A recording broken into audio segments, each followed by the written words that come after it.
Well, moving into the underside and maybe the heavy lifting of this the Spec Corvette project, this is where it's going to get a little bit more intense.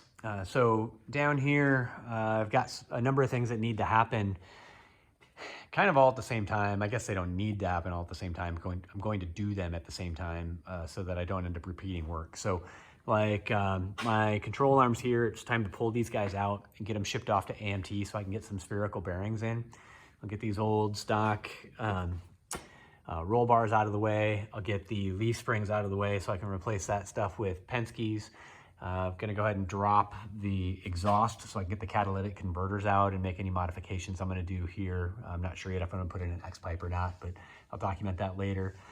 The transmission, actually the whole back end driveline, I'm gonna pull out to do some maintenance on it. So the transmission's got some worn synchros at a minimum. So I'm gonna go ahead and get that fixed up and then harden it a little bit inside with some upgraded shift forks and pads and stuff like that.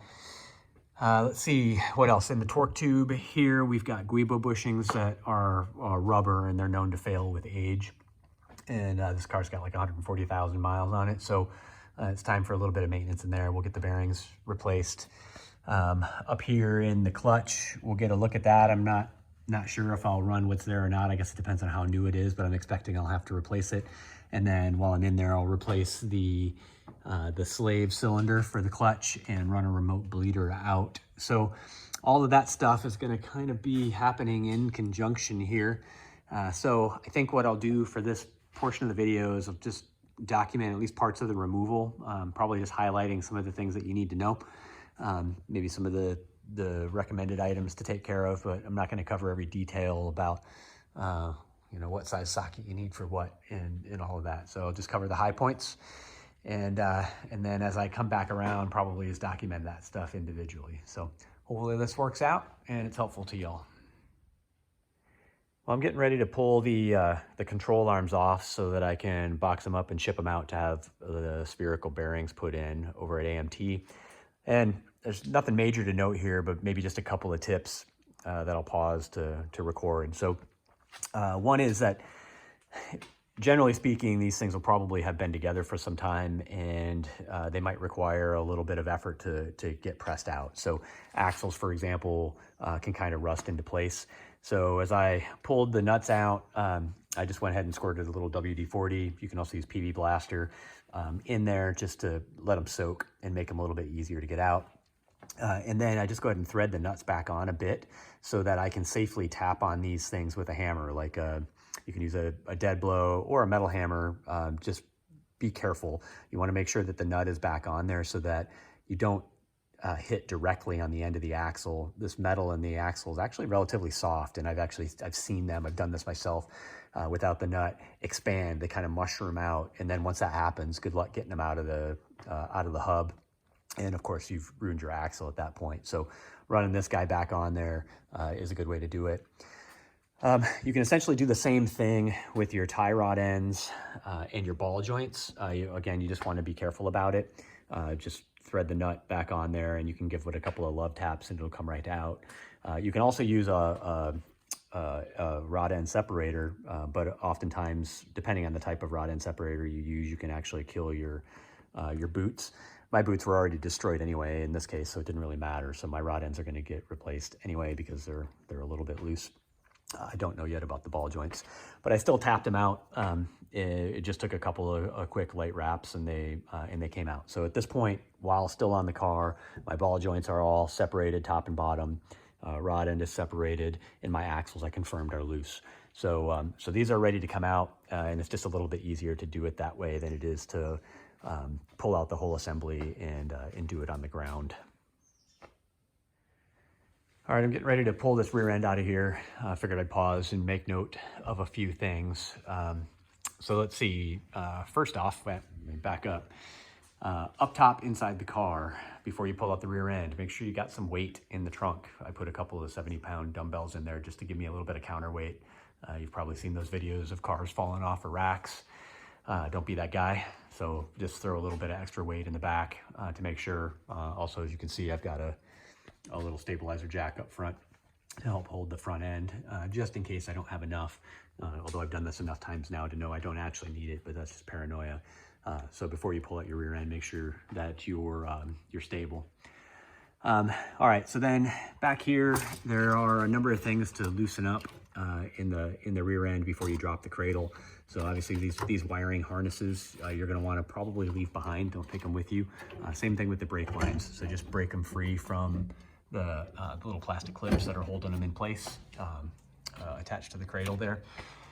You'll want to get rid of the counterweight that's on the driver's side, or the driver's side of the differential, so that you can clear the brake lines without too big of a problem. You can see, because I've already taken out my control arms to get those sent in for spherical bushings. I also took out the axles. The reason for that is that from the factory, these things, they have the brake lines running down underneath the axles. So when you try to drop the rear end, they'll interfere. So I just went ahead and pulled those out. And of course, before you do that, you want to drain any fluid out so that you don't leak fluid all over the place. So I've already drained my differential and I've drained my transmission. Let's see, on the transmission, there are a number of fittings here. Most of them you can see on the side that you'll need to disconnect, passenger side and driver side. And then there's one up top that I don't know that I'm going to be able to get the proper angle on. Actually, I guess you kind of can see it. It's right next to the breather.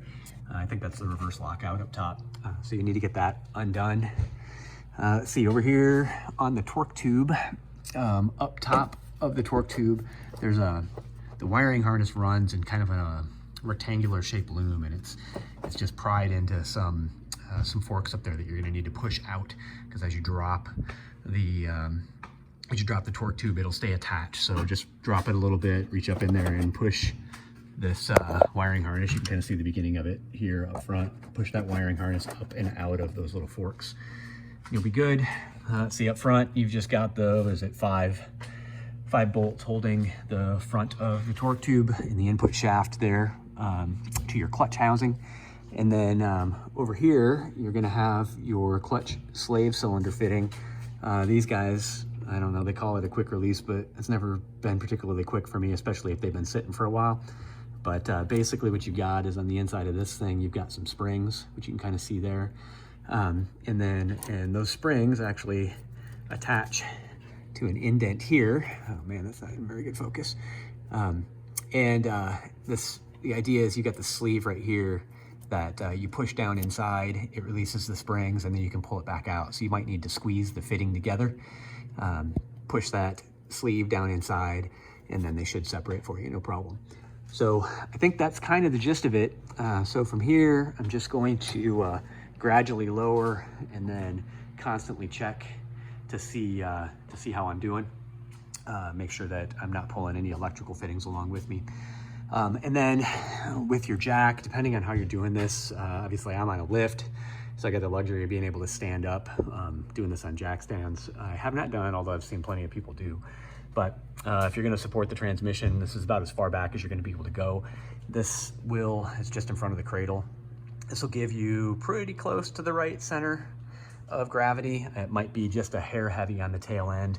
So just be prepared for that, so that you can get it down off of your hydraulic jack or however you're holding it up. So that's it for now. Should be out in a couple minutes.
Well, with my rear driveline out of the car now, you can see I've got the torque tube separated from the transmission and the differential, which is of course out of the cradle. I did this mainly so I can clean things up a little bit. I've got 20 years worth of crud on here from, you know, oil coming out of the breather up top, or leaking out of bad seals coming out of the breather. It's stuff up top of the transmission. So before I separate this and get it so that I could get a bunch of junk and water and things like that inside of the diff, I'm just going to go ahead and clean it up. So what I'm going to end up doing is just sliding the axle shafts back in here to form a seal. Then I'm going to hit this thing with some degreaser and see if I can hose it off and just get it a little bit more presentable before I start doing some work on it.